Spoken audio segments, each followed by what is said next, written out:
দর্শক, আমন্ত্রণ জানাচ্ছি এনটিভির স্বাস্থ্য বিষয়ক প্রতিদিনের আয়োজন স্বাস্থ্য প্রতিদিন অনুষ্ঠানে। আপনাদের সাথে আছি আমি ডাক্তার সাদিয়া ফাতেমা কবির। আমাদের আজকের আলোচনার বিষয় টোটাল কম্প্রিহেন্সিভ কেয়ার বা রোগীর পূর্ণাঙ্গ স্বাস্থ্য পরিচর্যা। এই বিষয়ে আলোচনা করার জন্য আমাদের মাঝে উপস্থিত আছেন একজন বিশেষজ্ঞ চিকিৎসক। চলুন পরিচিত হয়ে আমাদের আজকের অতিথির সাথে। আজকের অতিথি অধ্যাপক ডাক্তার মোহাম্মদ মোয়াজ্জেম।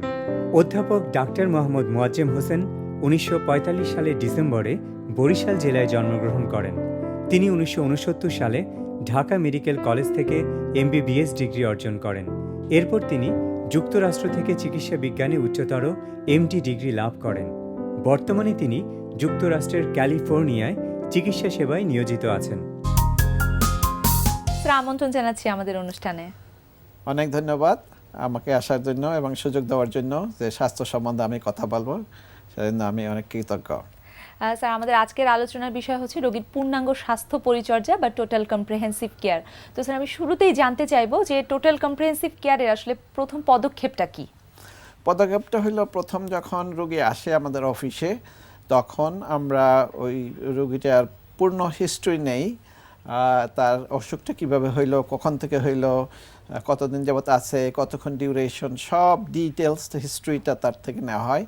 নেওয়ার পরে তারপরে তখন তার ফ্যামিলি হিস্ট্রি নেওয়া হয়, তার ফ্যামিলিতে এই সমস্ত রোগ আছে কিনা ওইটাও ডিটেলস নেওয়া হয়। তারপরে তার পাস হিস্ট্রি, তার পিছনে এই রোগটা ছিল কিনা কোনো দিন, অথবা তার পাস মেডিকেল সার্জিক্যাল দুইটাই হিস্ট্রি নেওয়া হয়, যে সে হসপিটাল হয়েছে কিনা, তার ফ্যামিলি লেভেলে কী অবস্থা, সে যদি মেয়ে হয় তাহলে তার প্রেগন্যান্সি আছে কিনা, অল দোজ ফিমেল হিস্ট্রিটাও নেওয়া হয়।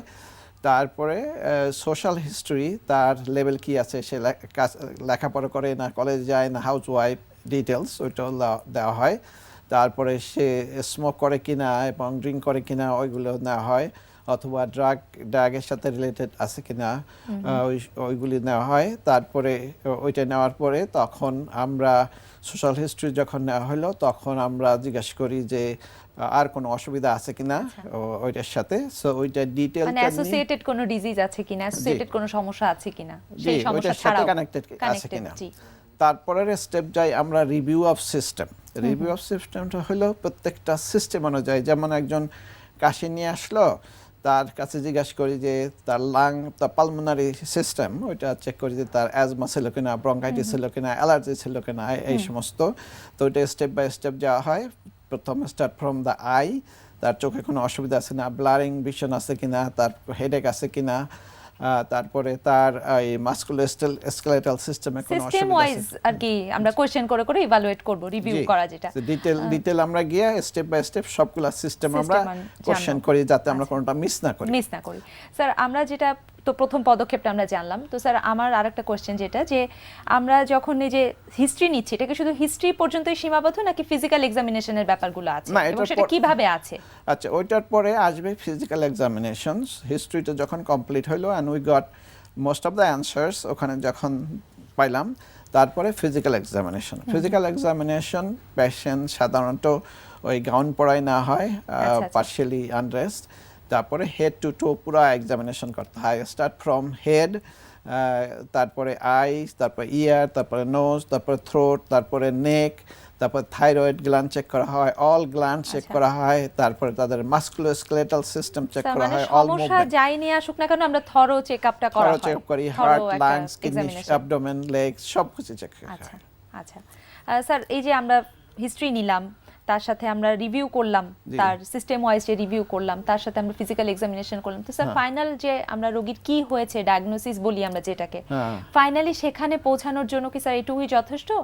মানে ফাইনাল ডায়াগনোসিসটা কিভাবে তখন করে কি, যখন অল এই সমস্ত ইনফরমেশনগুলো আমাদের অ্যাকুমুলেট হইলো, তখন ওইটার মধ্যে আমরা একটা টেন্টেটিভলি প্রভিশনাল ডায়াগনোসিস করি।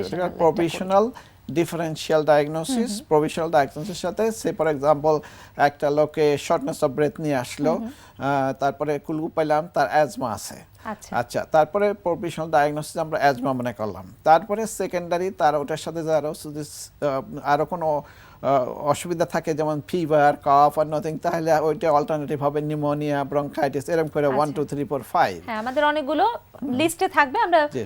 প্রভিশনালি প্রথমে একটা ডায়াগনোস করে সেই ওয়াইজ আগাবো। জি।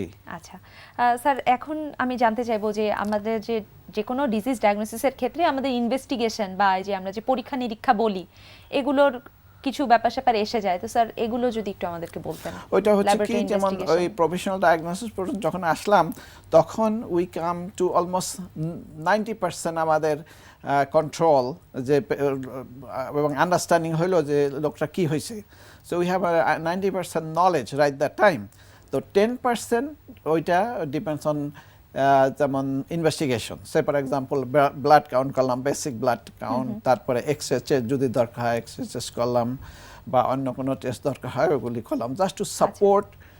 ওইটা is not the main thing. Main thing the physical diagnosis এবং ক্লিনিক্যাল ডায়াগনোসিস। কিন্তু স্যার অনেকের কাছে শোনা যায়, মানে জনসাধারণের একটা খুব পরিচিত একটা কমপ্লেইন থাকে যে ডাক্তারের কাছে গেলেই অনেক টেস্ট করতে হয় আমাদের। তো স্যার এইটাকে আপনি কিভাবে ইভালুয়েট করবেন এই ব্যাপারটাকে? টেস্ট করা তো মানে skill of a doctor two diagnose without test. আচ্ছা যদি যারা ব্রিটিশ, আমি আমার ট্রেনিং ব্রিটিশ ইংল্যান্ডও আছে আয়ারল্যান্ডও আছে, তো ওদের ট্রিটমেন্ট ওদের ডায়াগনোস হলো বেড সাইডে প্রফেসর আসলো, তারপরে আমরা সবাই গেলাম, তারপর সবাই ডায়াগনোসিস করলো। ওখানে বসে যদি তারা 90% ডায়াগনোসিস না করতে পারে from the patient history physical, they fail. আচ্ছা সোজা কথা। তারপরে কারণ ওইটা হলো স্কিল, ওইটা ডাক্তারি স্কিল। জি। আমি টেস্ট ছাড়াই আমি ডায়াগনোসিস করবো, দ্যাটস মাই স্কিল, তাই না? আমার ওইটা হলো- ডায়াগনোসিসটাকে আরো বেশি জোর দেওয়ার জন্যই আসলে ইনভেস্টিগেশন। হ্যাঁ, ইনভেস্টিগেশনটা হচ্ছে টু কনফার্ম যে আমি যেটা confirm। করছি 90% তো আমি অ্যাকুরেট হইলাম। তো এখন দেখি এটা করা লাগে। তারপরে অনেকগুলি টেস্ট মেডিকো লিগালি হয়, মানে একজনের নিউমোনিয়া হলো আর একজনের ওয়াকিং নিউমোনিয়া, সে ডায়াগনোস করতে পারলো না, তারপরে সেই লোকটা যদি মারা যায় তাহলে কোর্টে গেলে বলে তুমি এক্সরে করো না কেন, ইট ওয়াজ ম্যান্ডেটরি। আচ্ছা হ্যাঁ, তো ওই ভয়তে অনেকে করে, স্পেশালি আমেরিকাতে। আচ্ছা But still they don't go too far, not too many. Unnecessary test is always waste. আচ্ছা sir And not only that, X-ray, তারপরে ultrasound, all those are all hazard of radiation. আচ্ছা। Patient unnecessary radiation পাচ্ছে। Sir ওটাই তাহলে আমাদের investigation গুলো হতে হবে যথোপযুক্ত, স্পেসিফিক বা যথোপযুক্ত, To the point. G, to the point. Sir আমরা তো টোটাল কম্প্রিহেন্সিভ কেয়ার নিয়ে কথা বলছি, স্যার টোটাল কম্প্রিহেন্সিভ কেয়ারের যে গুরুত্বটা এটা যদি একটু বলতেন। কম্প্রিহেন্সিভ কেয়ারটা হলো যে একটা লোক একজন ডাক্তারের কাছে আসলো, and doctor suppose to be knowing everything. সেই জন্য সে ডাক্তার এত বছর মেডিকেলে পড়ার পরে তার নলেজ এবং নলেজটা রিভিউ করতে হবে কন্টিনিউয়াসলি। এই রিসেন্টলি বলছে যে যেই লোক 5 বছর আগে ডাক্তার হয়েছে আজকে শি ইজ অবসোলেট, তার মানে মেডিসিন এত অ্যাডভান্স হচ্ছে, কাজে he has to catch up with the new knowledge, কোনটা নতুন আসছে, কোন ইনভেস্টিগেশন করতে হবে, কোন অ্যান্টিবায়োটিক দিতে হবে, কখন দিতে হবে, কখন না দিতে হবে। তো ওইগুলির উপরে খুব এমফাসাইজ দিতে হচ্ছে এবং ডাক্তারদের আপ টু ডেট নলেজ থাকতে হবে। They have to compel to get the continuing education, যেমন আচ্ছা। আমেরিকাতে আছে। হ্যাঁ। প্রত্যেক বছরেই তাদের যেমন 30 ঘন্টা করে কন্টিনিউইং এডুকেশন নিতে হবে, তাহলে তারা আপ টু ডেট হয়ে যায়। এবং ওইটার গুরুত্ব হলো এই যে ডাক্তার যে প্রাইমারি কেয়ার ডাক্তার আমরা যেটা বলতেছি, দ্যাট আমরা person total has to be comprehensive care বলছি। Well knowledge. জি, মানে সেই ক্ষেত্রে আমাদের যেটা যে সময়ের সাথে সাথে চিকিৎসা শাস্ত্র যত আগাচ্ছে, ডাক্তার বা চিকিৎসকগণকেও সেই অনুযায়ী তাদের নলেজকে আপডেট করতে হবে। আগ্রহ হতে হবে। আর সে যদি মিস করে সেই প্রাইমারি কেয়ার, তাহলে তো লোকটার জীবনটাই শেষ, তাই না? আনডায়াগনোজ হয়ে তার আস্তে আস্তে আস্তে আস্তে he is going to die. আর কেউ তোর কাছে তো সে যাচ্ছে না, আচ্ছা তাই না? জি। তো ওইখানে মিস করাটা ভেরি ভেরি সিরিয়াস। স্যার তাহলে টোটাল কম্প্রিহেন্সিভ কেয়ারের যে ব্যাপারটা, এটা স্যার আমাদের দেশের প্রেক্ষাপটে বা আমাদের জনসাধারণের প্রেক্ষাপটে যদি আমি জানতে চাই, সেটা কতটুকু গুরুত্ব পাচ্ছে বা কতটুকু প্র্যাকটিস হচ্ছে, এটা যদি একটু বলতেন। আমাদের দেশে, আমি তো এই দেশের ছেলে, এই দেশের মুক্তিবাহিনী তো আমি ছিলাম, যুদ্ধে গেছিলাম, ওখানেও আমি কম্প্রিহেন্সিভ কেয়ার করছি। এখানেও দেখতেছি যে কম্প্রিহেন্সিভ কেয়ারটা হচ্ছে না। কিন্তু আমি দেশে আসলে কয়েকশো রুগী দেখি, একবার ওই রাত্রে 12টা পর্যন্ত এবং ওই পাম্প লাইট জ্বালাই, যদি লাইট চলে যায় পাম্প লাইট দিয়ে আমি রুগী দেখি, কারণ অনেক দূর থেকে আসে, বিনা পয়সাই দেখি। তো এই যে কম্প্রিহেন্সিভ কেয়ারটা হচ্ছে না কারণ ওই টিপিক্যালি দেখতেছি যে যারা যখন রোগীর কাছে ডাক্তারের কাছে যায় all the dos us investigation. আমার কাছে আসে এতগুলি পেপার নিয়ে। এই পরশু 2টা পেশেন্টের দেখলাম, they don't need anything, unnecessary test করে টরে কি ওষুধ খামালে কিছু খায় না, তুমি ভালো হয়ে যাবে এমনি। অ্যান্ড আফটার 2 days, হ্যাঁ আচ্ছা আমি তো ভালো ফিল করতেছি। তো ওইটা আর কি আমার মনে হয় যে they are not getting much attention যে পেশেন্টের প্রবলেমটা কি। ইনস্টিড ওই ওই মানে ওই ওখানে একটা কথা আছে যে put the horse behind the cart, মানে গাড়িটা আগে দেয়, ঘোড়ারা পিছনে থাকে। তাই সেটা হচ্ছে মানে ইনভেস্টিগেশনটা আগে হচ্ছে, which is the last thing you do. হ্যাঁ, তাই সেখানে আপনার ওই যে চিকিৎসাটা হচ্ছে না, and they are not feeling good. আপনার এত ইনভেস্টিগেশন করার পরেও they are suppose to get better, তাই না? অনেকগুলি পয়সা খরচ করছে, অনেকগুলি ওষুধ খাচ্ছে, they are not getting any better. So এখানে ওটা ইমফাসিস দেওয়া উচিত যে all primary care level, government লেভেলেও একটা এডুকেশন সিস্টেম থাকা উচিত, ইনফোর্স করা উচিত। পিরিয়ডিক্যালি ডাক্তারদের যদি করা হয়, এডুকেট করা হয় যে the thing you are missing, হ্যাঁ ট্রেনিং এর ব্যবস্থা হলে ভালো হয়। জি স্যার, আপনাকে অসংখ্য ধন্যবাদ Thank you. আমাদেরকে এতগুলো সুন্দর তথ্য দেওয়ার জন্য। জি, অনেক ধন্যবাদ। প্রিয় দর্শক, জেনে নিলাম টোটাল কম্প্রিহেন্সিভ কেয়ার বা রোগীর পূর্ণাঙ্গ স্বাস্থ্য পরিচর্যা সম্পর্কে। আশা করি আপনাদের উপকারে আসবে। আজকে আমরা দেখাবো টিআরএক্স সাসপেনশন ট্রেনিং এর থার্ড মুভমেন্ট। আমরা প্রথম দিন দেখেছিলাম স্কোয়াড, এরপরে আমরা দেখালাম হচ্ছে স্প্রিন্ট। আজকে দেখাবো হচ্ছে হ্যামস্ট্রিং কার্ল। এখন টিআরএক্স সাসপেনশন ট্রেনিংয়ে হ্যামস্ট্রিং কার্লটা করা একটু ডিফিকাল্ট, মানে এটা নর্মাল যে সমস্ত হ্যামস্ট্রিং কার্ল আমরা করি, যেরকম উল্টা হয়ে শুয়ে যেভাবে মেশিনের মধ্যে করি, এটা এরকম না। এটা যদি আপনার বডি ওয়েটটাকে নিয়ে হ্যামস্ট্রিংয়ের পাওয়ার দেখে কার্ল করতে হবে। অ্যাট দ্য সেম টাইম আপনার স্ট্যাবিলিটি মাসলগুলোকে খুব টাইট অফ অবস্থায় আনতে হবে। কিন্তু সাসপেনশন অবস্থায় যেহেতু আপনার প্রত্যেকটা স্ট্যাবিলিটি মাসলগুলো একটু মানে হয়ে যায়, নড়ে যায়, এই জন্য জিনিসটা খুব ডিফিকাল্ট। কিন্তু এতে যে বেনিফিটটা আপনার পাবেন, আপনার যেটা আমি সবসময় বলছি যে আপনার অ্যাবসের মাসলগুলো টোন আপ হবে।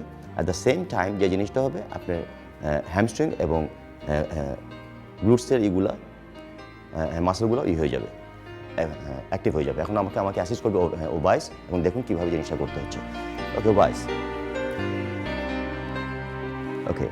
এই সময় যে জিনিসটা করবেন, আপনার সাসপেনশন যে বেল্টটাকে একটু নামিয়ে নিয়ে আসবেন, কারণ যদি বেশি ইয়েতে হয় মানে উঁচা হয় তাহলে স্পাইনে গিয়ে আপনার সমস্যা হবে।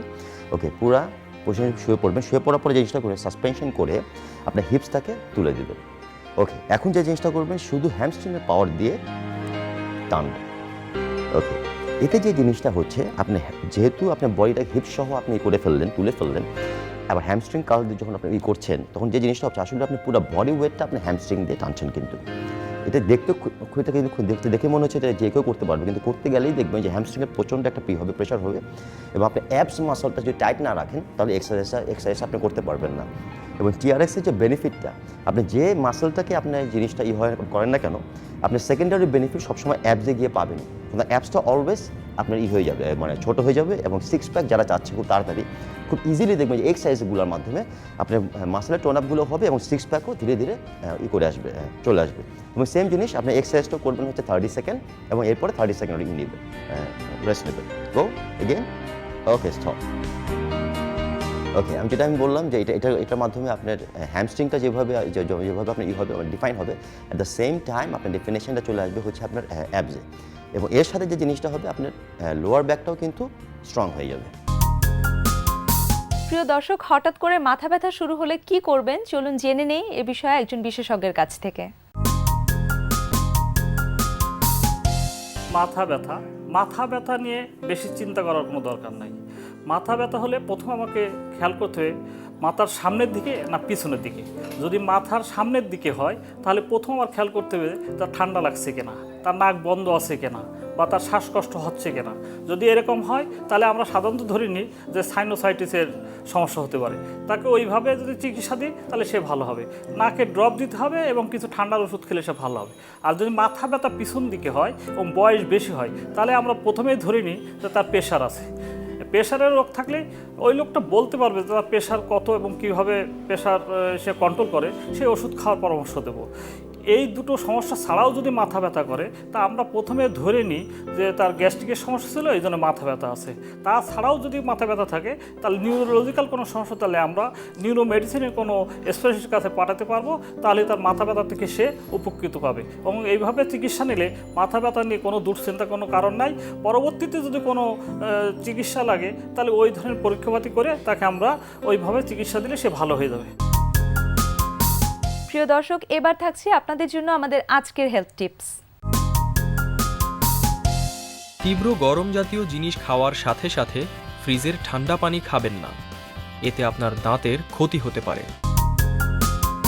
প্রিয় দর্শক, আমাদের অনুষ্ঠান সম্পর্কে আপনার মতামত ও পরামর্শ লিখতে পারেন এই ঠিকানায়। প্রযোজক স্বাস্থ্য প্রতিদিন, এনটিভি, বিএসসি ভবন, 7তলা, 102 কাজী নজরুল ইসলাম এভিনিউ, কারণ বাজার, ঢাকা 1215। ফ্যাক্স 914338 থেকে 7 পর্যন্ত, অথবা ইমেইল করুন স্বাস্থ্যপ্রতিদিন@ntvpt.com এই ঠিকানায়। প্রিয় দর্শক, আগামী পর্বে আপনার জন্য যা থাকছে: বাংলাদেশে ম্যাক্সিমাম হচ্ছে ফ্লেম বার্ন, যেটা আমরা আগুনে পোড়া, আগুনে পোড়া, এবং তারপরে এখন যে শীতকাল আসছে গরম পানিতে পোড়া, গরম পানি বা গরম তেল আগুন দিয়ে পড়তেছে। আর সবচেয়ে আরেকটা কারণ হচ্ছে ইলেকট্রিক বার্ন, যেটা